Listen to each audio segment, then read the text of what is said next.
Dollar की कदर में उतार चढ़ाव के असरात जान बचाने वाली अद्वियात की फरहमी पर भी पड़ने लगे। कराची समेत मुख्तलिफ शहरों में इंसुलिन की शदीद किल्लत पैदा हो गई है। कराची की सबसे बड़ी होलसेल मेडिसिन मार्केट के दुकानदारों ने डॉलर के उतार चढ़ाव को इंसुलिन की किल्लत की वजह करार दिया है। मजीद जानते हैं डॉन न्यूज़ के नुमाइंदे सैयद वसीम से। वसीम, बताइएगा क्या वजूहात सामने आ रही हैं और मेडिकल स्टोर्स मालिकान का क्या कहना है?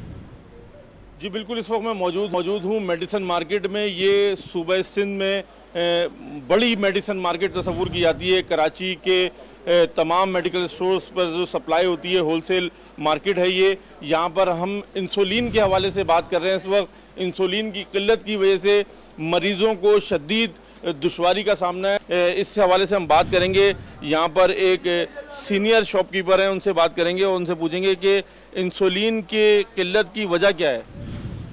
कंपनी दे नहीं रही, सप्लाई नहीं कर रही। अब बहुत जो रेज हुआ प्रेशर, तो उन्होंने थोड़ा बहुत स्टॉक अवेलेबल कहीं से करके वो लोगों से एड्रेस ले रहे हैं और घर पे पहुंचा रहे हैं और उसके पैसे ले रहे हैं।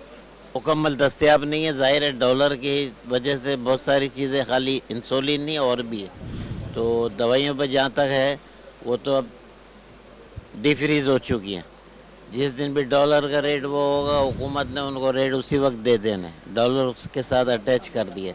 अगर डॉलर नीचे आता है तो नीचे रेट नहीं आते, डॉलर ऊपर जाता है तो रेट फौरी ऊपर चले जाते हैं। पर आपने बात सुनी एक सीनियर शॉपकीपर की। इनका ये कहना है कि मरीज़ों का पता लेकर जो मैन्युफैक्चरर्स हैं, जो कंपनीज हैं, वो उनके घरों पर इंसुलिन फराम कर रही हैं, लेकिन दुकानों से और जो फार्मेसीज हैं वहाँ पे इंसुलिन की किल्लत है, जिसकी वजह से मरीज़ों को और उनके तीमारदारों को शदीद दुश्वारी का सामना करना पड़ रहा है। जी।